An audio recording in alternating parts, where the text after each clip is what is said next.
Que el Señor les bendiga ricamente. Queremos continuar hablando sobre el clamor, sobre la oración. Como decíamos, hay varios tipos de oración, de clamor, intercesión, de gratitud, de alabanza. Pero en esta hora vamos a hablar sobre el clamor. Y lo encontramos en Jeremías 31, versículo 15.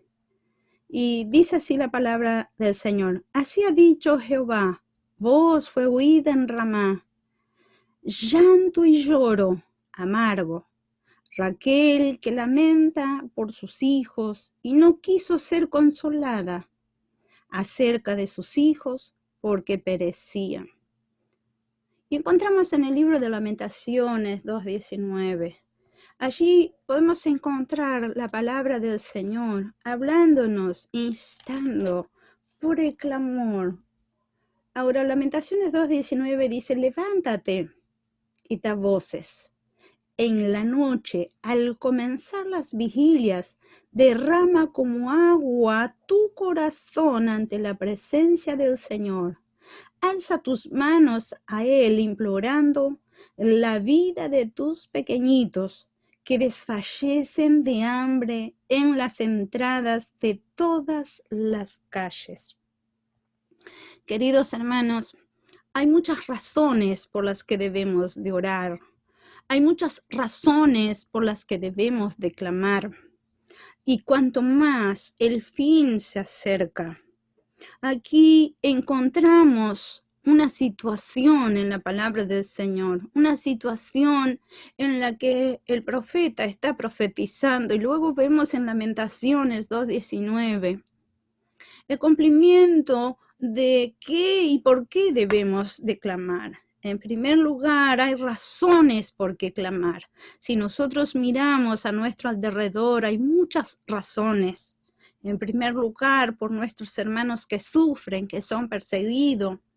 Segundo lugar, por nuestra nación, por nuestros niños, en la nación de donde usted esté, donde usted vive. ¿Cuánta necesidad hay? Por las familias que están siendo destruidas, por los niños que mueren de hambre.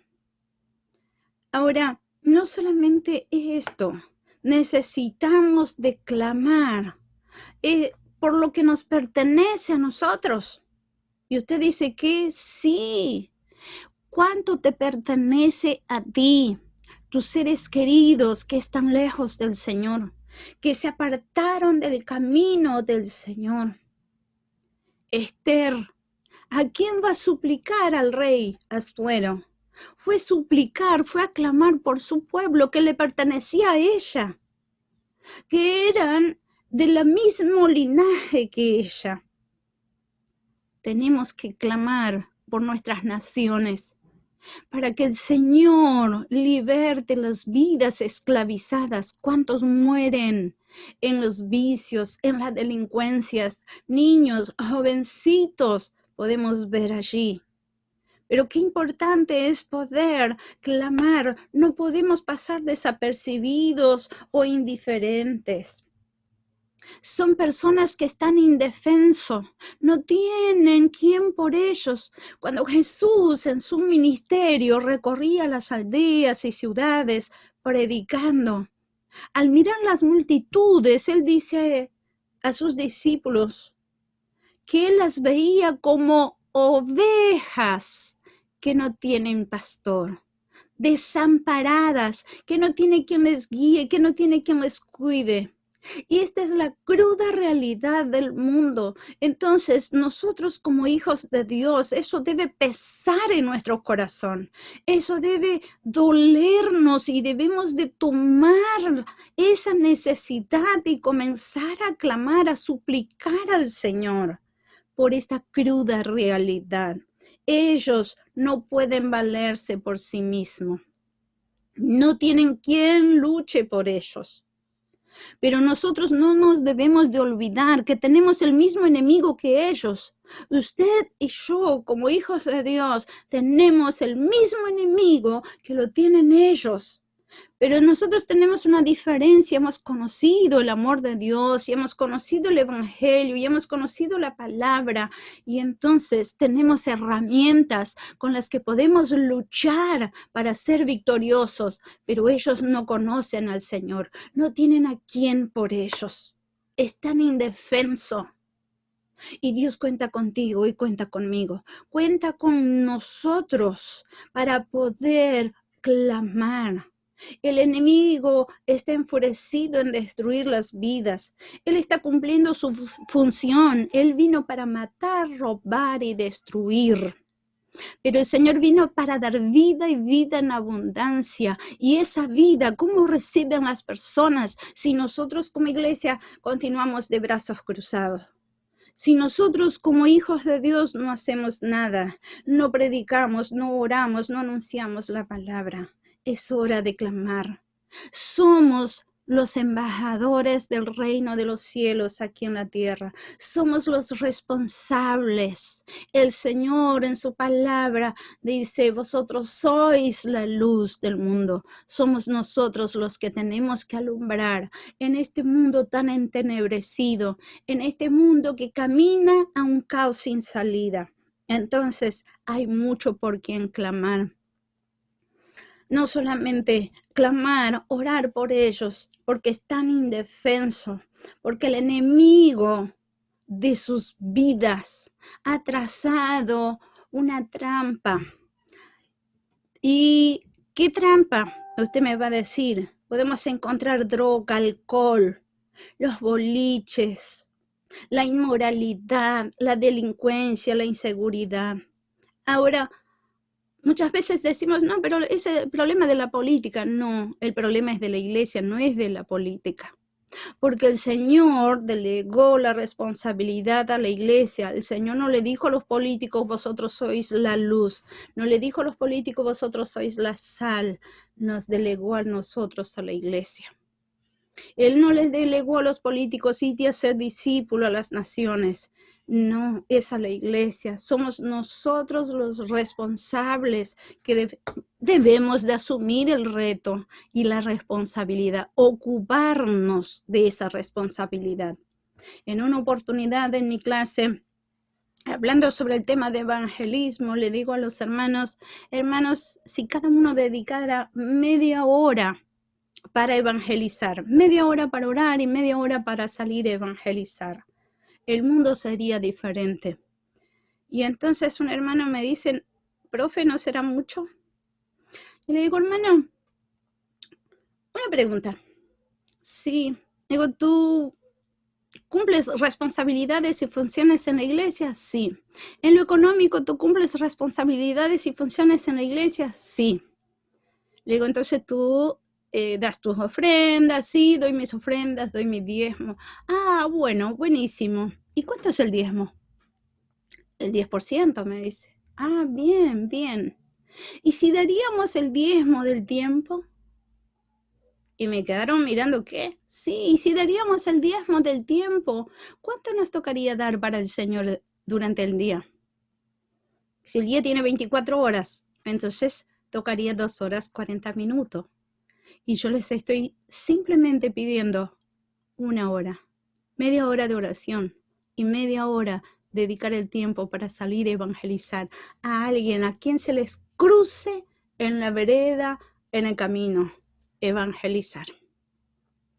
Si todos oráramos a la mañana antes de despertarnos o antes de salir al trabajo y decir, Señor, aunque sea un alma, dame un alma para ti hoy, el Señor lo haría.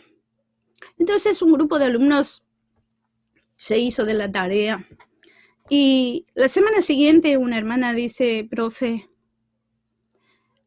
¿sabe? Le pido perdón a Dios por haber desperdiciado tanto tiempo. Porque al salir comencé a orar y a pedir, Señor, yo quiero un alma para ti. Dame un alma, Señor, dame un alma. Y si no sabe cuántas almas gané para el Señor durante ese día y así sucesivamente, aprendí la lección de poder decirle, Señor, dame un alma para ti, y el Señor nos da almas preciosas.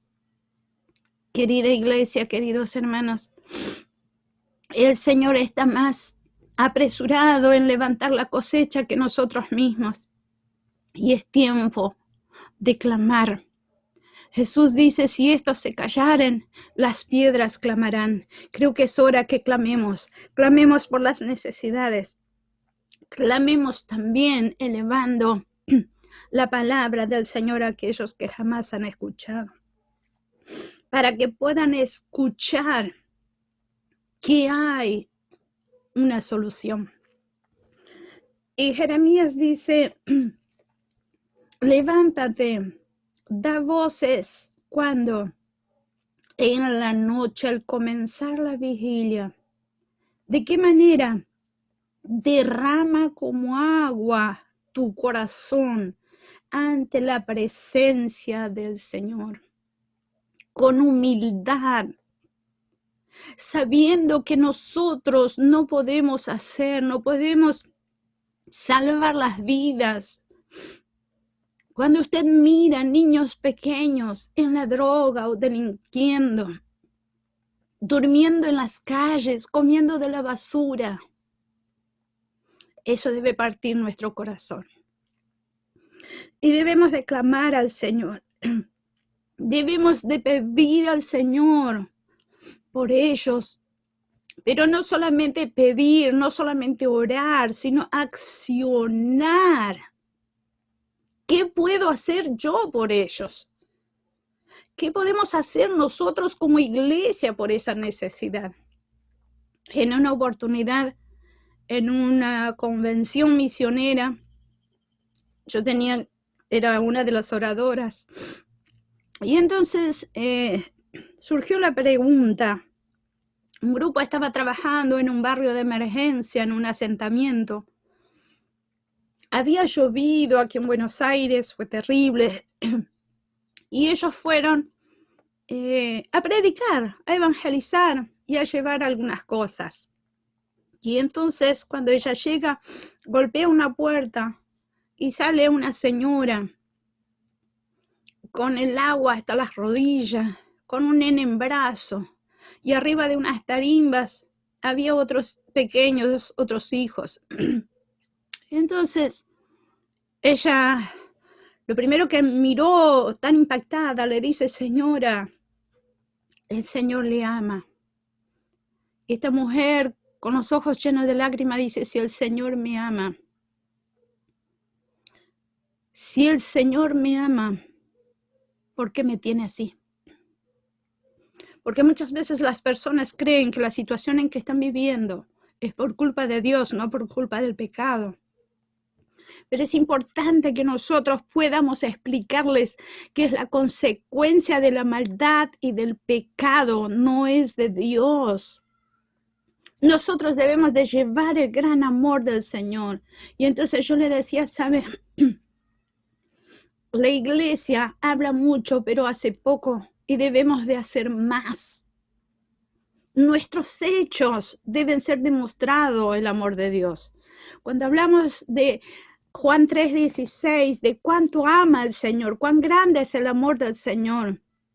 Pero son nuestros brazos, nuestras manos, nuestras actitudes que van a demostrar el gran amor de Dios.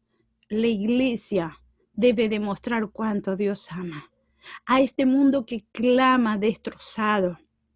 En una oportunidad salía de un barrio de emergencia aquí en Buenos Aires y retornaba a mi casa después de un largo día de estar trabajando, dando clase, evangelizando, diferentes reuniones allí en la iglesia.